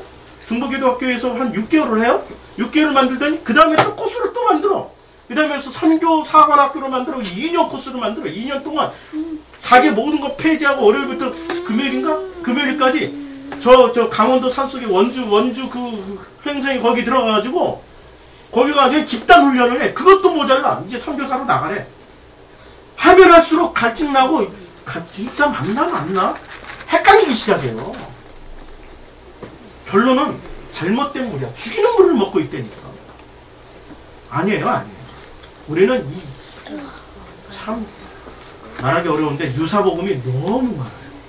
복음은 아시죠? 딱 듣는 순간 너무너무 자유롭죠. 너무너무 감사한 거예요. 어떻게 나 같은 사람을 이렇게 구원해 주시나. 어제 어떤 목사님이 또 그런 말씀을 하셨더라고요. 누군가의 글을 인용해가지고 옛날의 도인들이나 위대한 선생님들은 그 위대한 지식이나 학문을 가르쳐주기 전에 그 사람을 먼저 사람을 만든 후에 비로소 가르쳤다. 이게 도제식 교육이었다. 그래서 그것을 회복해야 된다. 이걸 목사님이 그분은 공부를 무지하게 하신 분입니다. 날마다 책 읽어가지고 책 읽은 내용 맨날 올리시는 분이세요. 그 글을 인용을 하셨더라고요. 그거를 딱 보는 순간 어떤 생각이 드냐면 사람이 바뀌어야 그 내용이 들어가고 그 내용이 들어가야 사람을 살리는 사람이 되네. 잘못된 인격 안에 그 내용이 들어가면 잘못된 인격 안에 의술을 가지면은 그 사람은 잘못하면 도살자가 될 수 있습니다. 그렇죠? 이런 위험성을 얘기한 건 맞네. 그런데 은혜라는 측면에서 보면 복음이라는 측면에서 보면 그건 굉장히 위험한 얘기죠. 아니 내 인격이 바뀐 다음에 복음을 넣어준다면은 지구상에 복음을 받을 사람이 누가 있어요? 내 행실이 바뀐 다음에 내가 비로소 인간다운 인간이 된 다음에 그 다음에 복음을 받는다고 치면 복음을 받을 사람이 어디 있어요? 거저 값없이 나 같은 질그릇에 그냥 주시니까 받아서 어느 순간 보니까 난 질그릇인데 내 안에 담긴 내용물이 복음이니까 내가 복음이 된 거 아닙니까? 얼마나 소중한 거예요. 아니 목회자들도 이렇게 넘어간다니까 지금. 수시로 그리고 인간다움이 뭐야 솔직히 말해서. 아니 인간다움의 기준이 어디 있는 거야? 다 법이 있는 거야. 자기 기준이 있는 거야. 인간다움에 어떤 기준이 있으니까 그 인간다움에 대한 기준을 채우고 난 다음에 그 다음에 무슨 의술을 가르쳐주고 학문을 가르쳐주고 무슨 과학기술을 무공을 가르쳐줘서 인간다움이 안 된 다음에 무공이 들어가면 다 죽이나? 무공하다 보면 인간다움이 되는 거지? 그분은 또 그렇게 말씀하셔요. 그래서 그분은 그렇게 말씀하시더라. 아침에 또 댓글더라. 그분은 그렇게 또 말씀하시더라. 내가 설명한 게 맞대. 그러나 그러면 그 복음이 들어간 다음에는 그 인간다움이 되어야 된대. 그 이런 얘기죠. 성화가 되어야 된다. 아니 성화는 바다의 의미를 몰랐을 때 하시는 말씀이죠. 성화는 이제 드디어 소금은 뭔지 알으셨죠? 소금은 첫째는 꾸준함입니다. 그 말씀을 가지고 요약 정리해 드릴게요. 그리고 그 소금은 박해를 받는 겁니다. 소금을 가진 자들은. 그래서 박해도 안 당하고 박해도 안 주고 그 말씀에 꾸준함이 없는 사람은 소금의 맛을 잃어버린 겁니다. 그 소금은 어디로 버려요? 그냥 밖에다 버려요. 그 소금들이 모여있는 데가 어디죠? 그게 바다예요. 바다가 양면이 있습니다. 이제 바다를 이제 드디어 오늘 바다가 나왔습니다. 아, 주여. 나는 설교를 그냥 한 3시간쯤 했으면 좋겠어. 왜냐면 나도 언제 이렇게 하나님 불러서 갈지 모르기 때문에 다 드리고 가고 싶어요. 이 바다가 종류가 되게 많아요. 지금 마가복음에서 말하는 그 바다는 호달라사예요. 이 호가 붙어가지고 호달라사. 그러면 이 바다는 전부 무엇을 얘기하죠? 구약 성경에 나오는 바다를 이야기합니다. 구약에 나오는 바다인데 구약에는 어떤 바다가 나옵니까? 구약에 나오는 바다의 종류를 한번 볼까요? 구약에 나오는 바다의 종류는 창세기 1장부터 나오죠. 이 바다의 특징. 창세기 1장 10절. 창세기 1장에 나오는 바다가 있습니다. 창세기 1장에 나오는 바다를 이제 쭉 분석을 한번 해보자고요. 1장 10절. 하나님이 묻을 땅이라 부르시고 모임물을 바다라 부르시니 하나님 보시기에 좋았더라. 바다를 보시기에 어떻게 했습니까? 좋았더라. 창세기 1장 21절. 하나님이 큰 바다 짐승과 물에서 번성하여 움직이는 모든 생물을 그 종류대로 날개 있는 모든 새를 그 종류대로 창조하시니 하나님 보시기에 좋았더라. 지금 큰 바다 짐승과 물에서 번성하여 움직이는 모든 생물을 그 종류대로 다 만드시고 하나님 보시기에 좋았다라고 그랬죠? 그쵸? 그 다음에 1장 26절. 지금 바다만 지금 다 찾는 겁니다. 1장 26절. 지금 창세기 1장에서 말하는 지금 1장 10절과 창세기 1장 21절에서는 공통점이 있어요. 바다를 만드시고 하나님 뭐라고 말씀하셨습니까? 좋았더라. 그렇죠. 바다도 좋았고 바다 안에 살아가는 그 생물들도 다 보시기에 좋았다라고 그랬어요. 요건 바다 자체가 좋았고 요건 바다 안에서 살아가는 생물체들이 다 보시기에 좋았다라고 그랬어요. 그 다음에 창세기 1장 26절부터 28절을 보면 하나님의 이르시되 우리의 형상을 따라 우리의 모양대로 우리가 사람을 만들고 그들로 바다에 그 형상, 여기서는 자칼과 네케바예요. 여기는 이 복음을 알고 있는 사람입니다. 그 복음을 알고 있는 그 사람이 뭘 하냐면은 뭘 하라고 그러냐면 바다의 물고기 하늘의 새와 가축과 온 땅에 기는 모든 것을 다스려. 바다에 뭘 다스려요? 바다를 다스리라고 그랬죠. 바다를 다스리라고 그랬잖아요. 근데 인류사에서 바다를 다스리는 사람이 누가 있습니까?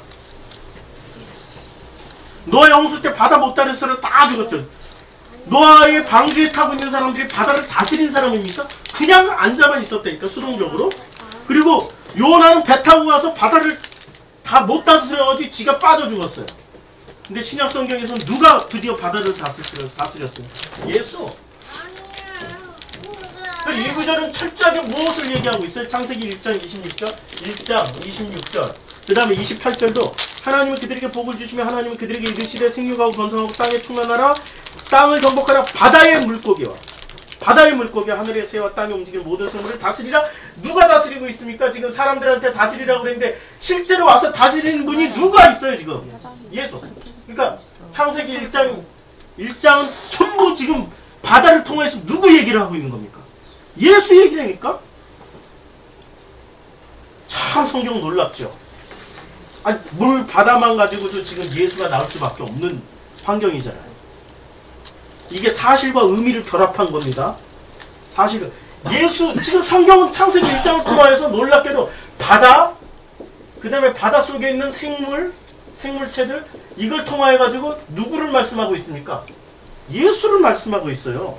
그리고 그 예수의 말씀을 가지고 있는 이제 드디어 남자와 여자가 나오죠. 이 26절에 보면 우리의 형상을 따라 우리의 모양대로 우리가 사람을 만들고 이렇게 나오죠. 그리고 27절에 남자와 여자를 만들었죠. 그 남자, 작할과 넥타. 드디어 예수의 그 말씀을 가지고 있는 소금된 사람들, 이 소금된 사람은 지금 뭘 다스리는, 소금된 사람은 뭘 할 수 있다는 얘기죠? 소금된 사람은 물, 바다 속의 생물, 이것을 어떻게 할 수 있다는 얘기예요. 다스려요. 왜? 왜 다스려야 돼? 하나님 보시기에 좋았다라고 말씀하신 거니까. 보시기에 좋은 걸로 다스리는 거예요. 보시기에 좋게끔 다스릴 수 있는 그 권한을 아니 나는 지금 인간 때문에 좀 안 됐다니까. 나는 좀 아직 인격이 좀 삐뚤어져 가지고 나는 그 페이스북에서 그런 어떤 그 시덥지 않은 신학생들 전도사들 이렇게 글에 올라오는 거 보면은 인내심이 부족해 가지고 바로 직격하면 날려버린다니까. 너 보고 말아 뭐 이러고. 인격 안 됐죠. 인격 그 사람들 보기엔. 난 인격은 안 됐지만 뭐가 돼 있어요? 소금이 돼 있다니까. 그분들의 그 기준에는 안 돼 있지만 누구의 기준에는 돼 있는 거예요? 하나님 기준에는 돼 있는 거예요. 그러니까 나는 그들에게 박해를 주고 나는 그분들에게 박해를 받는 거죠. 제가 바로 나이도 한참 어린 신학생들한테 건방진 놈이라는 소리를 듣고 살았습니다. 어제. 그러고 나니까 이 짧은 글들이 막 엄청 쏟아져 나오더라고요. 자극이 되니까 막 전투적 의지가 그동안에 사장이 돼 있었는데 전투 의지가 옛날에 내가 얼마나 투사였는지 아시잖아요. 옛날에 정말 그 투사의 기질이 막 나오더라고요. 하나님은 그 투사의 기질을 쓰시는 것 같아요. 베드로 바울을 보니까 그 투사의 기질을 쓰시는 거예요. 그래서 소금된 사람에게 쓰는 거죠. 그러니까 바다에는 물이 있어야 되고요. 여기 물입니다. 소금이 되어 있어야 되는데 소금은 두 가지가 있어요. 맛이 있는 소금하고 맛 없는 소금이. 맛 있는 소금, 맛을 잃은 소금. 물은 살리는 물, 죽이는 물. 그러니까 우리는 지금 이 어떤 바다에서 살아가고 있습니까? 죽이는 물, 맛을 잃은 소금으로 가득 차 있는 바다 속에서 살아가고 있죠. 그런데 우리 주님은 우리를 지금 뭐로 바꾸시는 거죠? 우리를 통해서 살리는 물과 이 맛을 가진 소금으로 채워진 바다를 우리를 통해서 우리를 증식 번식시키면서 이렇게 만들어 나가는 거죠. 이걸 보고 주님 뭐라고 말씀하십니까? 보시기에 좋았더라. 이게 창세기 1장에서 말씀하시는 바다예요. 자, 그 다음에 시간이 없어서 그냥 빨리빨리 넘어가면은 쭉 건너뛰고 바다 다 건너뛰고. 근데 이 바다에 문제가 생깁니다. 이 바다에 사는 생물들이 보시기에 좋았다라고 그랬는데 보시기에 좋은 생물들의 그 종류가 어디서 나오냐면 요한계시록 보면은 이런 말이 나오죠. 요한계시록에 이제 그 바다에서 나오는 생물들이 나오는데 계시록 7장 1절 2일 후에 내가 내 천사가 땅 내 모퉁이에 선 것으로 이 땅의 사방 바람을 붙잡아 바람으로 하여금 땅에나 바다에나 각종 나무에 불지 못하게 하더라.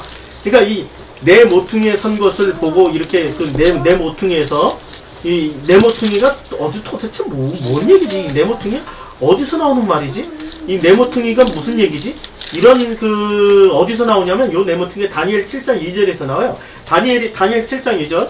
다니엘이 진술하여 이르되 내가 밤에 환상을 보았는데 하늘에 네 바람이 큰 바다로 몰려 불더니. 그러니까 성경은 어느 구절 하나가 떡 떨어져가지고 이렇게 만들어지는 게 아닙니다. 전체가 다 유기적인 연관을 맺고 있어요. 그리고 네 개라는 게 뭐죠? 에덴 동산, 제일 먼저 에덴 동산에서 네 강, 십자가, 네 귀퉁이 십자가, 성전에 네 동수, 그리고 진을 치면 동서남북에 네. 전부 뭘 말하고 있는 겁니까? 전부 성경 관련한, 예수 관련한 이야기입니다. 네 개라는 거는. 그러면 이 네 개에서 이제 드디어 바람이 불었어요. 그리고 어떻게 됩니까? 어떻게 돼요? 그 계시록 8장 8절 둘째 천사가 나팔을 부는 뭐 큰 산과 같은 것이 바다에 던지심에 바다의 3분의 2일이 피가 되고 8장 9절 바다 가운데 생명 가진 피조물의 3분의 1이 죽고 뭐 배들의 3분의 1이 깨지더라. 아니 바다 가운데 있는 요 생물체가 죽고 배가 또 왜 깨져? 배가 나와요. 여기는 여기 배가 나오는데 생물체가 죽는 생물체는 어떤 생물체들이 죽는 겁니까? 죽는 물 마시고 맛을 잃은 소금으로 가득 채워진 바닷속에서 사는 거는 죽게 돼 있어요. 누가 살아갑니까? 살리는 물, 마리아가 된 살리는 물이 되고 그 맛을 소금이라는 본래의 그 말씀을 가지고 있는 생물체는 살아나요. 이제 드디어 배가 등장했어요. 배도 3분의 1, 다 깨진다고 그랬어요. 배도. 이 배는 그냥 돛대도 아니 달고 삿대도 아니 달고 했던 배에서 이제 어떤 배로 들어와야 되는 겁니까? 드디어 이 배로 예수님 모시고 가는 배. 예수님 모시고 가는데 어떤 일을 해야 됩니까? 그 배 안에서 파라람바노. 우리가 처음에 파라람바노가 어떤 뜻이라고 그랬죠? 파라람바노. 주님과 교제를 나누고 주님의 그 말씀을 배우고 그 배 안에서 지금 무슨 일이 벌어지는 겁니까? 아니 1년 동안 노아의 식구들이 배 안에서 무슨 짓을 했겠어요? 그냥 야 비 그치기만 이렇게 손가락 빨면서 기다렸을까요? 아니라니까 그 배 안에서 8명이 8으로 완성되기 위해서는 끊임없이 주님의 파라람바노를 했다니까요. 파라람바노. 그 말씀을 배우고 그 말씀을 익히고 모든 성경은 지금 소금도 그렇죠. 바다도 그렇죠. 물도 그렇죠. 모두 지금 뭘 배우고 있는 겁니까? 말씀을 배우고 있는 거죠. 파라람바노. 그 파라람바노가 될 때 비로소 그 물에서도 살아났고 그 배도 안 깨지는 거죠. 파라람바노 하십시오. 오늘 말씀이 창세기부터 계시록까지 왔다 갔다 하느라고 지금 성경 말씀 안 본 게 더 많아요. 그냥 창세기부터 계시록까지 왔다 갔다 하느라고 이렇게 많이 헷갈리셨을런지 모르지만 결론은 이겁니다. 파라람바노 하십시오. 어느 배를 타고 있든지 간에 어느 바닷속에 들어갔든지 간에 어떤 물이 있든지 간에 파라람바노 하면은 주님은 그 사람을 소금이라고 하십니다. 주님은 그 사람을 살리는 물이라고 하십니다. 그런 은혜를 누리면서 살아가시기를 주님의 이름으로 축원합니다. 기도하겠습니다. 주님 감사합니다. 우리가 무슨 대단한 인격을 가져서 우리가 대단한 수양을 해서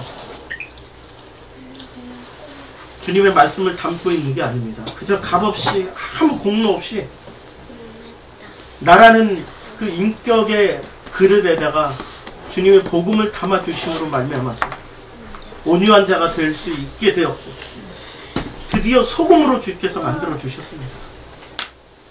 이 말씀 평생 떠나지 않고 시계처럼 끊임없이 이 말씀 들으러 오게 해주시고 끊임없이 이 말씀이 내 안에서 새로운 샘물에 되어서 솟구쳐서 평생의 양식이 되게 축복해 주시옵소서. 그래서 이 말씀을 들고 나갈 때 소금이 되어서 박해받는 자가 되게 해주시고 박해하는 자가 되는 것을 두려워하지 않게 해주시옵소서. 이제는 저희는 살리는 물이 되게 해주시고 살리는 바다가 되게 해주시고 우리 안에서 살아가는 그 모든 생명체들이 하나님 보시기에 좋았더라는 그 말씀을 우리가 날마다 들으며 날마다 체험하며 살아갈 수 있도록 축복하여 주시옵소서. 주님이 1장 10절부터 말씀하셨습니다. 보시기에 좋았다. 이제 보시기에 좋은 사람들이 된 당신의 은혜로 아버지의 은혜로 보시기에 좋은 사람이 된 저희들을 주님 품 안에 있음을 확인하는 그 순간까지 그래서 그 영원한 그 파라람바노가 이루어지는 그날까지 주님 떠나지 말게 해주시고 끝까지 저희들의 발걸음을 인도해 주시옵소서. 예수님의 이름으로 기도드렸습니다.